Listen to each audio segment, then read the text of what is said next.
Hello students, good morning. तो आज हम लोग इलेक्ट्रोस्टैटिक पोटेंशियल के क्लास 4 में आ चुके हैं। ठीक है, तो इलेक्ट्रोस्टैटिक पोटेंशियल के क्लास 4 पहले वाले क्लास में जो पढ़े थे उसके बारे में एक बार दोबारा देता है। सबसे पहले हम लोग पढ़े थे electrostatic potential energy, electrostatic potential energy difference, उसके बाद electrostatic potential, electrostatic potential difference, और आज हम लोग पढ़ेंगे इक्विपोटेंशियल सरफेस, और साथ ही साथ आज हम लोग पढ़ेंगे पोटेंशियल ड्यू टू या तो relation between electric potential and electric field. तो क्या क्या होता है उसके बारे में हम लोग बात करते हैं। तो ठीक है, सबसे पहले हम लोग को पढ़ना है इक्विपोटेंशियल सरफेस।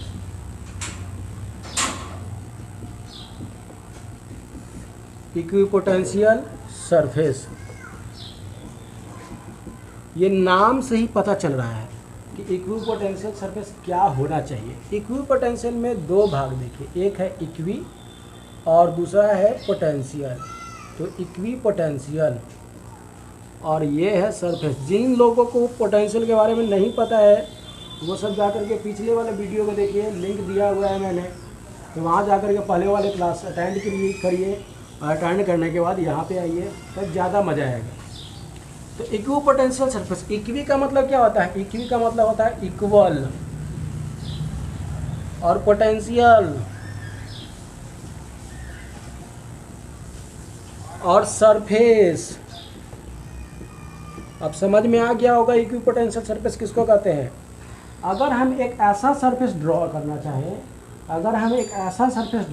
चाहें, जहाँ पे उस सरफेस के जितने सारे पॉइंट हो उस सभी पॉइंट पर इलेक्ट्रिक पोटेंशियल का वैल्यू सेम हो, तो वैसे सरफेस को बोलेंगे इक्विपोटेंशियल सरफेस। ओके, ये बहुत ही आसान सा चीज़ है। तो हम लोग लिखते हैं, if we draw a surface whose all points, whose every लिखेंगे ज़्यादा अच्छा होगा, every points having same potential, then it is called, it is मतलब its surface, it is called the equipotential surface। मतलब हम एक ऐसा सरफेस ड्रॉ करें जिसके लिए मतलब जो भी होगा उस सरफेस के जितना सारा पॉइंट है सभी पॉइंट पर इलेक्ट्रिक पोटेंशियल का वैल्यू सेम होगा, उसको हम लोग बोलेंगे इक्विपोटेंशियल सरफेस। ठीक है, अब इक्विपोटेंशियल सरफेस क्या होगा उसके बारे में समझिए। जैसे कि इक्विपोटेंशियल सरफेस का कुछ इम्पॉर्टेंट पॉइंट्स, अगर हम पॉइंट चार्ज के लिए निकालना चाहते हैं इक्विपोटेंशियल सरफेस, तो क्या होगा? तो equipotential surface due two point charge. तो देखिए, एक पॉइंट चार्ज हम बना दिए, इस पॉइंट चार्ज का नाम देते हैं क्यू, पॉजिटिव चार्ज मान लेते हैं।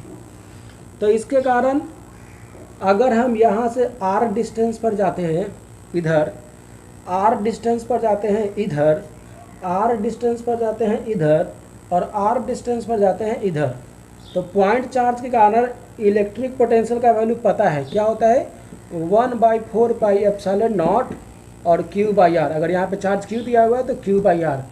तो यहाँ से r डिस्टेंस पर इधर जाइए, इधर जाइए, इधर जाइए, इधर जाइए, या तो इधर जाइए r डिस्टेंस पर, या तो इधर जाइए r डिस्टेंस पर, इधर जाइए r डिस्टेंस पर, इधर जाइए r डिस्टेंस पर। तो इस पॉइंट चार्ज से r डिस्टेंस पर जाइएगा तो जितना सारा पॉइंट आएगा उन सभी पॉइंट को अगर आप कलेक्ट कर लीजिएगा, मतलब उन सभी पॉइंट को अगर आप ज्वाइन कर दीजिएगा एक तरफ से, तो वो एक प्रकार का स्फीयर का रूप ले लेगा, मतलब एक स्फीयर के शेप में वो आ जाएगा। तो इसी प्रकार से अगर हम R1 के आर से थोड़ा सा बढ़ जाते हैं, अगर हम आर से थोड़ा सा बढ़ जाते हैं, हम लोग अगर थोड़ा सा आर से ज़्यादा लेंथ लेते हैं, अगर इक्वल लेंथ पर जाएंगे तो वहाँ पे भी सब पोटेंशियल, सब पॉइंट पर पोटेंशियल बराबर होगा, तो वो भी एक प्रकार का स्फीयर का शेप आ जाएगा। उससे आर से कम रहेंगे तो भी एक स्फीयर का शेप आएगा, आर से ज़्यादा रहेंगे तो भी एक स्फीयर का शेप आएगा। तो यहाँ पे देखिए ये सब जो है, जो कॉन्सेंट्रिक स्फीयर नज़र आ रहा है, ये कॉन्सेंट्रिक स्फीयर, जैसे इस स्फीयर का जितना सारा पॉइंट होगा उस पॉइंट पर इलेक्ट्रिक पोटेंशियल का वैल्यू सेम, इस स्फीयर पर जितना सारा पॉइंट होगा उस स्फीयर पर जितना सारा पॉइंट होगा सब पर इलेक्ट्रिक पोटेंशियल का वैल्यू सेम, इस पर जितना सारा पॉइंट होगा सब पर इलेक्ट्रिक पोटेंशियल का वैल्यू सेम, इस पर जितना सारा पॉइंट होगा सब पर इलेक्ट्रिक पोटेंशियल का वैल्यू सेम। तो इलेक्ट्रिक पोटेंशियल का जो वैल्यू है वो सेम होगा किसी सरफेस पर। तो ये सब इक्विपोटेंशियल सरफेस अगर कोई पॉइंट चार्ज के लिए बनाएंगे तो कैसा होगा, तो पॉइंट चार्ज के लिए बनाइएगा तो इक्विपोटेंशियल सरफेस कॉन्सेंट्रिक स्फीयर के रूप, स्फीयर के रूप में, सर्कल नहीं स्फीयर के रूप में होगा, क्योंकि चारों तरफ आर डिस्टेंस पर ले जाकर के सरफेस बनाएंगे आप, तो एक स्फीयर का रूप आ जाएगा। एक चीज़ आप बताइए, एक चीज़ बताइए, तो इलेक्ट्रिक पोटेंशियल, इक्विपोटेंशियल सरफेस तो हम बना दिए, कोई दिक्कत नहीं है। अगर इस पॉइंट चार्ज के कारण इलेक्ट्रिक फील्ड का डायरेक्शन पूछेंगे तो किधर होगा, तो इस पॉइंट चार्ज के कारण इलेक्ट्रिक फील्ड का डायरेक्शन इधर है, आउटवर्ड, रेडियली आउटवर्ड होता है ना इलेक्ट्रिक फील्ड का डायरेक्शन किसी पॉइंट चार्ज के लिए, ये रेडियली आउटवर्ड है। ये किस चीज़ को रिप्रेजेंट कर रहा है, ये रिप्रेजेंट कर रहा है इलेक्ट्रिक फील्ड को, इलेक्ट्रिक फील्ड का जो डायरेक्शन है इस डायरेक्शन में होगा। अब देखिए इस सरफेस का कंपोनेंट देखिए, तो इस सरफेस के कंपोनेंट पर इलेक्ट्रिक फील्ड जो है वो कितना एंगल बना रहा है जी, 0 डिग्री या 90 डिग्री या 180 डिग्री। तो आप लोग बहुत ही अच्छे तरीके से जान रहेंगे क्योंकि आप लोग समझदार बच्चे हैं कि यहाँ पे जो है सरफेस पर ये जो लाइन है वो एंगल बनाएगा 90 डिग्री। तो यहाँ पे एक पॉइंट हम लोग ऐड करके लिख सकते हैं, क्या लिख सकते हैं कि इक्विपोटेंशियल सरफेस के किसी भी सरफेस पर, किसी भी पॉइंट पर इलेक्ट्रिक फील्ड का जो डायरेक्शन होता है उस सरफेस के नॉर्मली होता है। इक्विपोटेंशियल सरफेस पर, इस इक्विपोटेंशियल सरफेस के किसी पॉइंट पर इलेक्ट्रिक फील्ड का डायरेक्शन निकालेंगे तो वो क्या होगा, नॉर्मली होगा। ठीक है, तो ये पिक्चर इसी के लिए है। हम लोग खैर इसके बारे में लास्ट में लिख देंगे, प्रॉपर्टीज ऑफ इक्विपोटेंशियल सरफेस दे करके। तो पॉइंट चार्ज क्या है, इक्विपोटेंशियल सरफेस क्या होगा, तो लिखेंगे the equipotential surface due two point charge is what, concentric spheres, concentric sphere होगा पॉइंट चार्ज के कारण इलेक्ट्रिक पोटेंशियल, इक्विपोटेंशियल सरफेस। अब अगर हम बात करें कि लाइन चार्ज के कारण क्या होगा, इक्विपोटेंशियल सरफेस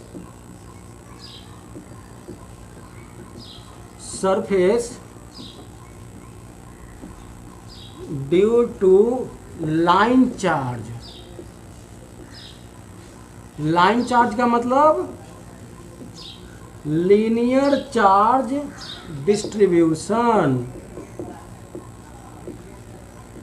तो लीनियर चार्ज डिस्ट्रीब्यूशन के कारण इक्विपोटेंशियल सरफेस कैसा होगा, देखिए हम एक लीनियर चार्ज डिस्ट्रीब्यूशन बना दिए, एक लीनियर चार्ज डिस्ट्रीब्यूशन बना दिए। अब इस लीनियर चार्ज डिस्ट्रीब्यूशन में देखिए, अगर हम यहाँ से इतना दूर इधर जाएं, या तो यहाँ से उतना ही दूर ऊपर जाएं, या तो यहाँ से उतना ही दूर इधर जाएं, या तो यहाँ से उतना ही दूर इधर जाएं, यहाँ से उतना ही दूर इधर आए बाहर की ओर, तो ये एक प्रकार का इस पॉइंट पर पोटेंशियल, अगर ये सब डिस्टेंस बराबर है, अगर सब डिस्टेंस बराबर है तो ये जो पॉइंट है, इन सब पॉइंट के कारण जो सरफेस बनेगा, मतलब जो सर्कल बनेगा, उस सर्कल के जितने सारे पॉइंट पर पोटेंशियल निकालना चाहेंगे वो बराबर बराबर होगा। उसी प्रकार से इस पॉइंट के लिए भी इधर होगा, इस पॉइंट पर वही होगा, इस पॉइंट पर वही होगा, इस पॉइंट पर वही होगा, इस पॉइंट पर पोटेंशियल सेम होगा, और इस पॉइंट पर भी पोटेंशियल सेम होगा, और इस पॉइंट पर भी पोटेंशियल सेम होगा। अब इन सब को आप क्या करिए, मिला दीजिएगा तो एक प्रकार का और सर्कल बन जाएगा। नीचे वाला पॉइंट है तो नीचे वाला पॉइंट के कारण भी एक प्रकार का इस प्रकार का सर्कल के शेप का बनेगा। तो जब आप इन सबों के द्वारा, जितना सारा पॉइंट है सब के द्वारा एक सरफेस बनाना चाहेंगे तो वो सरफेस कैसा बनेगा, वो सरफेस आपका बनेगा सिलेंडर के शेप का। वो सरफेस कैसा बनेगा, वो सरफेस बनेगा सिलेंडर का शेप का। इस सिलेंडर में जितना सारा पॉइंट है सब पर इक्विपोटेंशियल सरफेस का जो वैल्यू है, मतलब जो पोटेंशियल का वैल्यू सरफेस के जितने सारे पॉइंट पर, उसका वैल्यू इक्वल है। उसी प्रकार से अगर कोई दूसरा सिलेंडर बना दे तो उस सिलेंडर पर भी पोटेंशियल का जो वैल्यू है वो सेम होगा, और एक और सरफेस बना दे तो उस सरफेस पर भी पोटेंशियल का जो वैल्यू होगा वो सेम होगा। मतलब अगर लाइन चार्ज है तो लाइन चार्ज के कारण इक्विपोटेंशियल सरफेस क्या होगा, तो ये कोएक्सियल, मतलब बहुत सारा सिलेंडर जिसका एक्सिस सेम होता है वैसे सिलेंडर को बोलते हैं कोएक्सियल सिलेंडर। तो लिखेंगे the equipotential surface due to what, due to line charge is coaxial cylinder, coaxial cylinder whose axis is क्या, whose axis is the line charge। यहाँ पे भी लिख सकते हैं whose center is at point charge, जिसका सेंटर पॉइंट चार्ज पर आता हो। तो कोएक्सियल सिलेंडर जिसका जो एक्सिस है इस लाइन चार्ज के पास हो, तो वो जो सिलेंडर बन रहा है वो सब सिलेंडर आपका क्या होगा, वो सब सिलेंडर होगा equipotential surface due to line charge. अभी हम लोग तीसरा पॉइंट के बारे में डिस्कशन करते हैं। प्लेन चार्ज या तो सरफेस चार्ज डिस्ट्रीब्यूशन के कारण क्या होगा।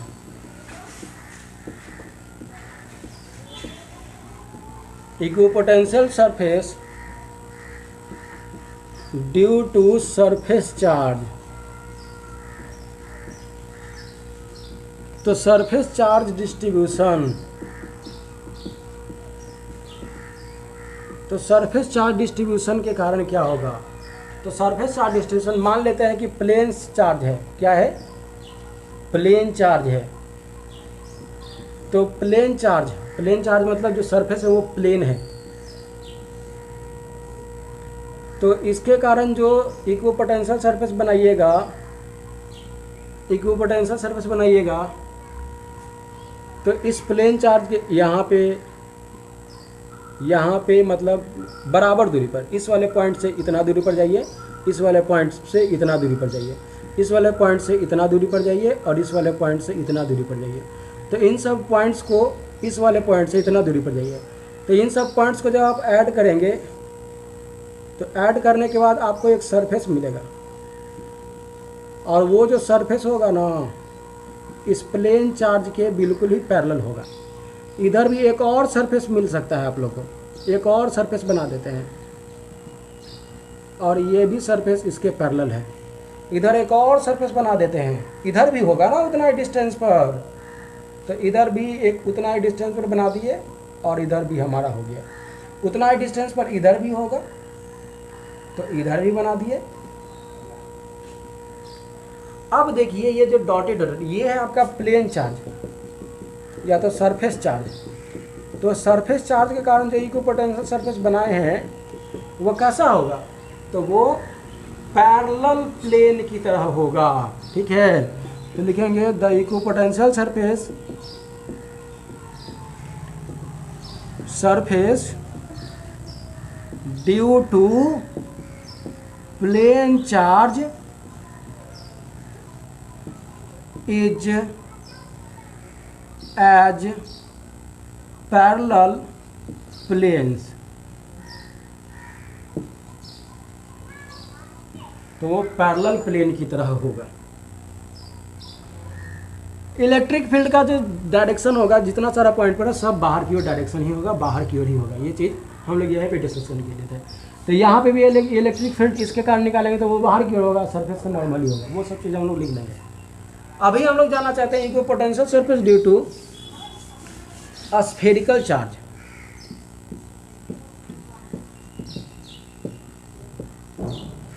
तो स्फेरिकल चार्ज है ये आपका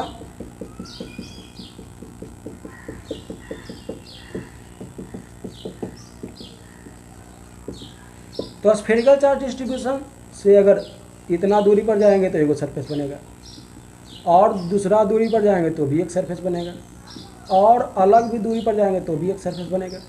मतलब कि जिस प्रकार से पॉइंट चार्ज का बनता था उसी प्रकार से स्फेरिकल चार्ज के लिए ही बनेगा। तो equipotential surface due to spherical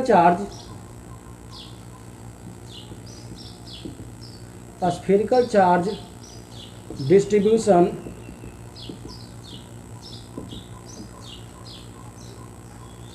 is concentric spheres whose center is at center of spherical charge। मतलब पॉइंट चार्ज के कारण जो जिस प्रकार से इक्विपोटेंशियल सरफेस होगा उसी प्रकार से इक्विपोटेंशियल सरफेस किसका होगा, तो स्फीयर चार्ज के कारण। ओके, तो अभी हम लोग आगे का जो कुछ जो पॉइंट है इसमें उस पॉइंट को डिफाइन कर लेते हैं। तो ठीक है, इसको बना लीजिए। आप चाहें तो क्या कर सकते हैं, इस प्रकार से इलेक्ट्रिक फील्ड बना सकते हैं। यहाँ पे भी चाहें तो इलेक्ट्रिक फील्ड ऐसे ऐसे करके बना सकते हैं। मन करे तब बना दीजिए, नहीं मन करेगा तो नहीं बनाइए। जितना सारा पॉइंट है उसके कारण जो इलेक्ट्रिक फील्ड होगा वो बाहर की ओर होगा, ये बना दीजिए आप, क्योंकि इलेक्ट्रिक फील्ड का डायरेक्शन बाहर की ओर होता है। इलेक्ट्रिक फील्ड का डायरेक्शन हमेशा किधर होगा, तो वो रेडियली आउटवर्ड होगा। तो रेडियली आउटवर्ड इसको रिप्रेजेंट करिए, यहाँ पे लिख दीजिए ई। और ये सब जो सरफेस है, इन सब सरफेस को क्या बोलेंगे, इक्विपोटेंशियल सरफेसेज। ओके, तो इसको नोट कर लीजिए आप लोग। अभी हम लोग कुछ पॉइंट्स के बारे में डिस्कशन करते हैं।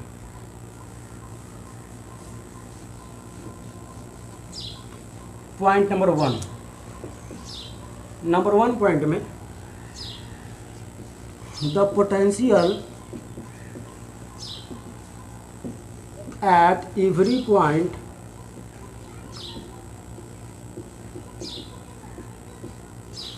On the equipotential surface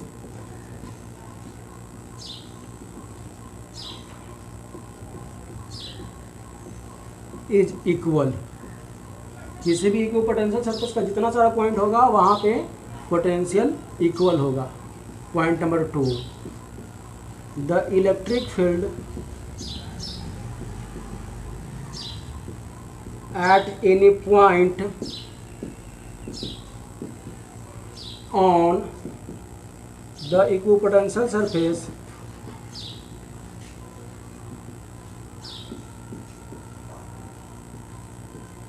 is normal to the surface। मतलब सरफेस के नॉर्मल होगा। नॉर्मल मतलब सरफेस के परपेंडिकुलर डायरेक्शन में होगा। तो ये हो गया हमारा इक्विपोटेंशियल सरफेस। इक्विपोटेंशियल सरफेस के बारे में हम लोग समझ लिए। अभी हम लोग को जानना है relation between electric field and electric potential. Electric field और इलेक्ट्रिक पोटेंशियल के बीच में रिलेशन क्या होता है। तो अभी हम इक्विपोटेंशियल सरफेस बना लिए हैं, तो ये चीज़ के बारे में पढ़ ही लेते हैं।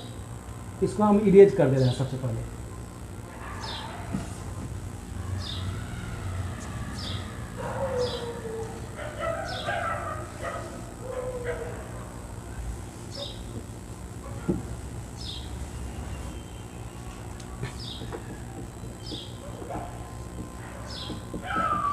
Relation between electric field and electric potential. तो इलेक्ट्रिक फील्ड और इलेक्ट्रिक पोटेंशियल में क्या रिलेशन होता है, तो वो समझिए। मान लीजिए कि किसी भी पॉइंट चार्ज के कारण उसके आसपास में इलेक्ट्रिक फील्ड बन रहा है E, और उसी पॉइंट पर इलेक्ट्रिक पोटेंशियल बन रहा है आपका, इलेक्ट्रिक पोटेंशियल बन रहा है V। और उसके बाद हम लोग इसका कैलकुलेशन करेंगे। जैसे अगर इलेक्ट्रिक फील्ड किसी पॉइंट पर दे दिया है और उस पॉइंट पर कोई चार्ज है, तो उस पॉइंट पर जो चार्ज है उस पर कुछ ना कुछ फोर्स लगेगा, और अगर जो फोर्स लगा उसको हम लोग कैलकुलेट कर लिए और उस चार्ज को थोड़ा सा डिस्प्लेस कराएंगे, तो उस फोर्स के कारण डिस्प्लेसमेंट हुआ, मतलब होगा वर्क। अब वो वर्क हो जाएगा। देखिए, इलेक्ट्रिक फील्ड से निकालेंगे हम फोर्स और फोर्स से निकालेंगे हम लोग वर्क, और जब वर्क निकाल लेंगे तो वर्क बाय यूनिट चार्ज क्या होता है, पोटेंशियल। तो दोनों के बीच में रिलेशन मिलेगा। समझ में आया कैसे रिलेशन निकालना है? तो चलिए शुरू करते हैं। तो क्या होता है, हम लोग मान लेते हैं, लिखेंगे let us consider at any point the electric field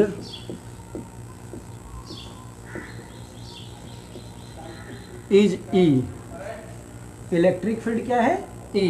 उसको हम लोग लिख देते हैं EX I cap plus EY J cap plus EZ K cap, ठीक है। And at that point the electric potential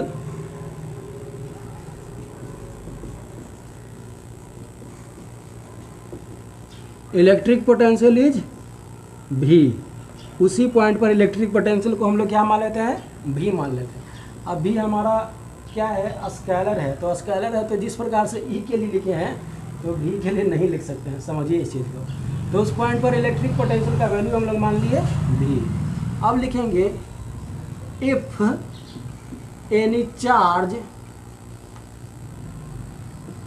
Q is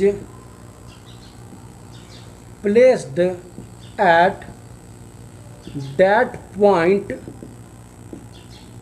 अगर उस पॉइंट पर कोई चार्ज Q रखा हुआ है, then the force acting on the charge is F electrostatic is equal to होगा QE। मतलब उस पॉइंट पर अगर कोई चार्ज Q रखते हैं तो उस पर इलेक्ट्रोस्टैटिक फोर्स क्या लगेगा, QE। अब यहाँ पे लिखेंगे if the charge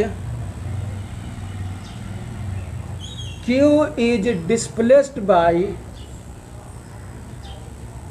displaced from R to R plus DR, मतलब शुरू में उसका डिस्टेंस R था और उसको R प्लस DR तक डिस्प्लेस करना है, ठीक है।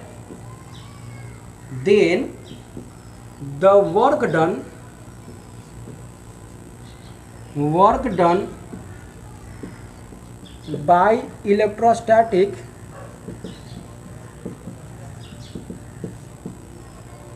फोर्सेज, अगर उसको थोड़ा सा डिस्प्लेस करा दिए DR से तो इलेक्ट्रोस्टैटिक फोर्स कितना होगा, इलेक्ट्रोस्टैटिक वर्क फोर्स तो निकाले ही नहीं है, तो इलेक्ट्रोस्टैटिक वर्क कितना होगा। तो डिस्प्लेसमेंट शुरू में था R, बाद में डिस्प्लेसमेंट हुआ R प्लस DR, तो R प्लस DR मतलब डिस्प्लेसमेंट, मतलब डिस्टेंस बड़ा कितना DR, तो डिस्टेंस बड़ा DR मतलब डिस्प्लेसमेंट हुआ DR वेक्टर, ओके। तो डिस्प्लेसमेंट अगर डी आर हो गया तो वर्क बराबर क्या होगा, work done by electrostatic force, external नहीं, इलेक्ट्रोस्टैटिक फोर्स के कारण वर्क हम लोग कर रहे हैं, तो कितना होगा, तो work done by electrostatic force D W is equal to, या तो केवल डी डब्ल्यू ही लिखते हैं, D W electrostatic is equal to what, is equal to F E और डॉट डी आर, मतलब फोर्स इनटू डिस्प्लेसमेंट। अब यहाँ पे फोर्स का वैल्यू क्या है, तो फोर्स का वैल्यू है क्यू ई, तो हम लोग इसको लिख देंगे क्यू ई और डॉट डी आर, ये क्या हुआ, work done by electrostatic force. अब इसीलिए W इज इक्वल टू निकालना होगा इलेक्ट्रोस्टैटिक फोर्स, तो इसको इंटीग्रेट कर देते हैं, ठीक है, पहले हम कर रहे थे, ई बार कर देते हैं।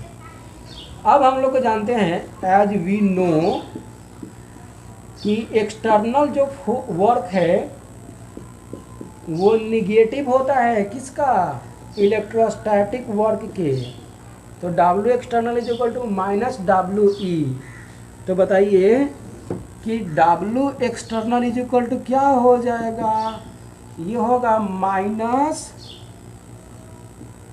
Q E dot D R, ये जो है ना हमारा W electrostatic, work done by electrostatic force, इसी को यहाँ से उठा करके यहाँ लिख दिए, खाली माइनस लगा दिए, क्योंकि ये इलेक्ट्रोस्टैटिक के कारण जो होता है वर्क वो एक्सटर्नल वर्क के निगेटिव होता है, इसके बारे में हम लोग पहले भी समझ चुके थे, तो हम लोग यहाँ पे ये लिख देंगे। अब आपको पता है, अब आपको पता क्या है कि पोटेंशियल इज इक्वल टू होता है एक्सटर्नल वर्क डन और डिवाइडेड बाय चार्ज, मतलब V is equal to external work कितना है, तो एक्सटर्नल वर्क है minus Q E D R और डिवाइडेड बाय Q। अब ये Q को Q कैंसिल कर देगा, तो इसीलिए V इज इक्वल टू क्या मिलेगा, तो V इज इक्वल टू मिलेगा आपका, देखिए E वेक्टर और डॉट डी आर वेक्टर, तो ये आपका हो गया रिलेशन किसके किसके बीच में है, तो इलेक्ट्रिक फील्ड और इलेक्ट्रिक पोटेंशियल के बीच में। अभी हम लोग इसको और भी मॉडिफाई करके लिख सकते हैं कुछ कुछ और भी तरीकों पे, जैसे कि अगर हम लोग लिखें E बराबर दिया हुआ है हमारा E X I cap, E Y J cap और ई जेड के कैप, तो C is equal to D R is equal to होगा D X I cap, D Y J cap और डी जेड के कैप, जो displacement है उसका x component, y component, z component, तो V is equal to क्या हो जाएगा, V is equal to आप लोग लिख सकते हैं माइनस इन दोनों का डॉट प्रोडक्ट कितना होगा, ई एक्स इंटू डी एक्स क्या हो जाएगा, आई कैप कट जाएगा, आपको पता है डॉट प्रोडक्ट कैसे निकालते हैं, ई एक्स डी एक्स प्लस इन दोनों का डॉट प्रोडक्ट, मतलब इन तीनों का डॉट प्रोडक्ट, ये जो ई और डी आर है इसका डॉट प्रोडक्ट हम लिख रहे हैं, तो डॉट प्रोडक्ट में आई को आई वाला के साथ, जे को जे वाला के साथ, के को के वाला के साथ गुना करते हैं और आई जे के को भूल जाते हैं, D Y plus E Z D Z, भी इज इक्वल टू ये आ गया। अभी हमारा भी इज इक्वल टू ये आ गया है। अच्छा एक चीज़ बताइए, इधर इंटीग्रेशन साइन है तो इधर से ही इंटीग्रेशन साइन इधर लाएंगे तो डिफ्रेंशिएशन साइन आएगा, तो क्या हम इसको ऐसे लिख सकते हैं, मिटा दिया, ठीक है, आप लोग स्क्रीनशॉट ले लीजिएगा पहले जा करके, तो हम लोग इसको लिख सकते हैं डी भी is equal to minus E X D X और minus E Y D Y और minus E Z D Z लिख सकते हैं। अगर हम लोग लिखेंगे इफ अगर डिस्प्लेसमेंट y के अलॉन्ग 0 होता है और डिस्प्लेसमेंट z के अलॉन्ग 0 होता है, केवल x के अलॉन्ग डिस्प्लेसमेंट रहता है, तो ये दोनों 0 हो जाएगा, y के अलॉन्ग डिस्प्लेसमेंट 0 तो उसका डिफ्रेंशिएशन भी 0, और जेड के अलॉन्ग डिस्प्लेसमेंट जीरो, तो उसका भी डिफ्रेंशिएशन जीरो। तो बचेगा केवल ये, लिख देते हैं if the charge only displaced along what x axis then dy is equal to dz is equal to 0। तो इसीलिए D del V is equal to हो जाएगा minus E dot del X. ये जो है डी के जगह डेल लिख दिए, डी के जगह डेल लिख दिए, ये डेल इसको बोला जाता है डेल्टा एक्स। ये जो डेल है ना, इसको क्या बोलेंगे, डेल्टा एक्स। डेल्टा एक्स का मतलब partial differentiation.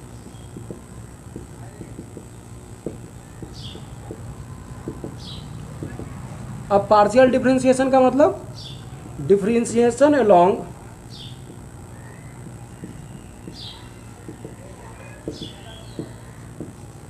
Along particular axis. किसी पार्टिकुलर एक्सिस के अलोंग डिफरेंशिएशन निकालेंगे, उसी को पार्शियल डिफरेंशिएशन बोलते हैं और उसको डेल एक्स से रिप्रेजेंट करते हैं। लेकिन कंप्लीट एक्सिस के लिए जब डिफरेंशिएशन निकालेंगे तो उसको डी एक्स से लिखेंगे। इसके बारे में और भी आगे क्लासेस में करेंगे। अभी हमको ये जानना है कि ये पार्शियल डिफरेंशिएशन है और ये डिफरेंशिएशन किसी एक एक्सिस के। तो यहाँ पे डिफरेंशिएशन केवल एक्स एक्सिस के लिए निकाल रहे हैं, इसीलिए यहाँ डेल एक्स लिखेंगे। तो देखिए इसको इस प्रकार से लिखा जा सकता है। आप लोग जो मिटा रहे हैं उसको पहले से लिखते रहिएगा तो ठीक रहेगा। तो ये क्या हो जाएगा, इसको हम लोग लिख सकते हैं, बताइए, डी बी या तो E X is equal to minus del V by del X. और सिमिलरली अगर ई वाई निकालना होगा तो क्या होगा, minus del V by del Y. और ई जेड निकालना होगा तो minus del V by del Z. ठीक है, ये जो है इसको हम लोग बोलते हैं पोटेंशियल ग्रेडियंट। ये जो दिख रहा है ना, ये जो डेल वी है बाई डेल एक्स है, इसको हम लोग बोलेंगे potential gradient along X axis. और del V by del Y जो है, इसको हम लोग potential gradient along Y axis. और del V by del Z है, इसको हम लोग बोलेंगे potential gradient along Z axis. यहाँ पे एक चीज़ देखने से हमको पता चल रहा है, एक चीज़ क्या देखने से पता चल रहा है कि हमारा जो इलेक्ट्रिक फील्ड है किसी भी एक्सिस के अलोंग, वो नेगेटिव ऑफ पोटेंशियल ग्रेडियंट के बराबर होगा। पोटेंशियल ग्रेडियंट मतलब D V by del X. मतलब जैसे जैसे इसका जो सबसे छोटा वैल्यू, मतलब potential per unit displacement, potential per unit displacement घट रहा है, माइनस है मतलब घट रहा है। खैर इसके बारे में हम लोग लास्ट में लिखेंगे। एक और चीज़ देखते हैं, अभी अभी हम लोग जो बनाए थे इसको समझ लीजिएगा, ये लिख लीजिएगा आप लोग, ये बहुत इंपॉर्टेंट चीज़ है। पोटेंशियल ग्रेडियंट एक्स एक्सिस के लॉन्ग, वाई एक्सिस के लॉन्ग और जेड एक्सिस के लॉन्ग और इलेक्ट्रिक फील्ड के बीच में रिलेशन। अभी देखिए, अभी अभी हम लोग जाने थे कि v इज इक्वल टू था minus E dot D are. अब इसमें देखिए, अगर थीटा इज इक्वल टू कितना लिख दें, 0 डिग्री, तो v इज इक्वल टू क्या होगा, E D R cos theta, मतलब ई डी आर माइनस में। अगर theta is equal to 0 degree है ई और डी आर के बीच में, तो पोटेंशियल इज इक्वल टू क्या होगा, माइनस ई डी आर। अगर थीटा इज इक्वल, इसका इंटीग्रेशन, हम इंटीग्रेशन छोड़ दिए, अगर थीटा इज इक्वल टू होगा 90 डिग्री, तो v इज इक्वल टू क्या होगा, माइनस ई डी आर कॉस 90 डिग्री, मतलब 0। अगर थीटा का वैल्यू होगा 180 डिग्री, तो v इज इक्वल टू क्या होगा, माइनस ई डी आर कॉस 180 डिग्री, मतलब ई डी आर। तो इस चीज़ का ध्यान रखेंगे कि अलग अलग जो वैल्यू है उस अलग अलग वैल्यू पर आपका इलेक्ट्रिक पोटेंशियल, मतलब अलग अलग एंगल पर इलेक्ट्रिक पोटेंशियल और इलेक्ट्रिक फील्ड के बीच में एंगल जो होगा, मतलब जो उसका जो रिलेशन होगा वो इस प्रकार से चेंज होता रहेगा। ठीक है, तो इसको आप लोग नोट कर लीजिए। अभी हम लोग कुछ कुछ इम्पॉर्टेंट पॉइंट्स लिखते हैं। ठीक है, सम इम्पॉर्टेंट पॉइंट्स हम इसको मिटा देते हैं। कहाँ से मिटाएं, कहाँ से मिटाएं, इधर से।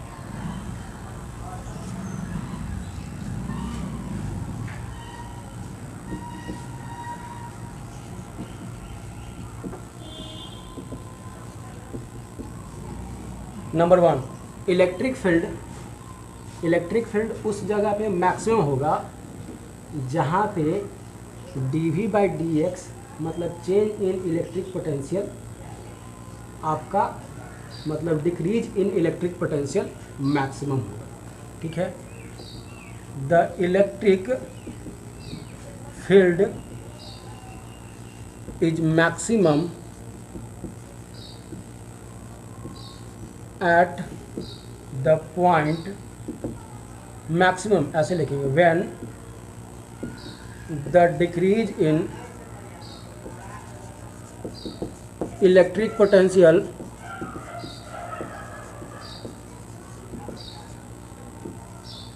Is maximum. ठीक है, अगर इलेक्ट्रिक पोटेंशियल में डिक्रीज ज़्यादा होगा तो इलेक्ट्रिक फील्ड का वैल्यू वहाँ पे ज़्यादा होगा।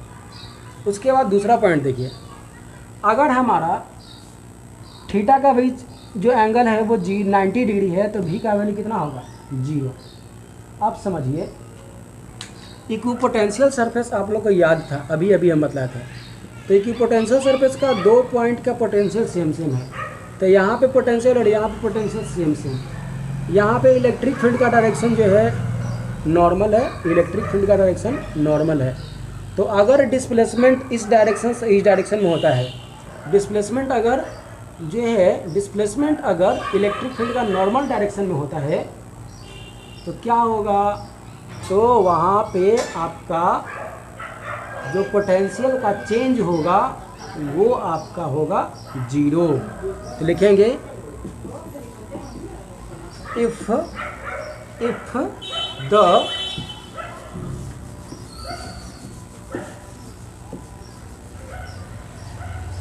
if we move normally to the electric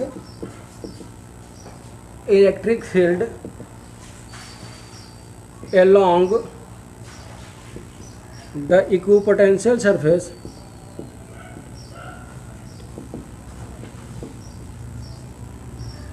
और इलेक्ट्रिक फील्ड के नॉर्मली जाइए, या तो parallel to the equipotential surface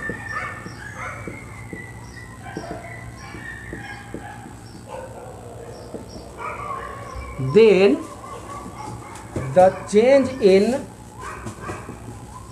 potential is 0। अगर आप एक जगह से दूसरी जगह इस प्रकार से जाते हैं कि इक्विपोटेंशियल सरफेस का नॉर्मल है तो पोटेंशियल में जो चेंज होगा वो होगा 0। तो चेंज इन पोटेंशियल इज 0। अभी हम लोग देखेंगे, इसको लिख लीजिए। और एक्चुअली अभी ठीक है, हम लोग आज बस इतना ही पढ़ेंगे। नेक्स्ट क्लास में हम लोग इलेक्ट्रिक पोटेंशियल एनर्जी के बारे में पढ़ेंगे, due to self energy and interaction energy. मतलब किसी भी पार्टिकल का सेल्फ एनर्जी, सेल्फ के कारण कितना एनर्जी होगा उसमें, और उसके आसपास में जो चार्ज बॉडी है उसके कारण उसमें एनर्जी कितना होगा, इसके बारे में पढ़ेंगे। मतलब electrostatic potential energy due to system और ड्यू टू वेरियस चार्ज। हम लोग ये भी जानेंगे कि जो हमारा स्फीयर है, हॉलो स्फीयर है, उसके अंदर पोटेंशियल का वैल्यू कैसे निकालेंगे, सरफेस पर पोटेंशियल का वैल्यू कैसे निकालेंगे, उसके बाहर पोटेंशियल कैसे निकालेंगे। उसी प्रकार से अगर हम लोग का कोई सिलेंडर दिया हुआ है तो सिलेंडर के अंदर, सिलेंडर के बाहर सिलेंड्रिकल चार्ज डिस्ट्रीब्यूशन है, तब तो अलग अलग कॉन्फ़िगरेशन पर हम लोग का जो पोटेंशियल है उसका वैल्यू हम लोग कैलकुलेट करेंगे। तो आज के लिए बस इतना ही, हम लोग मिलते हैं नेक्स्ट क्लास में, और तब तक के लिए बाय, टेक केयर।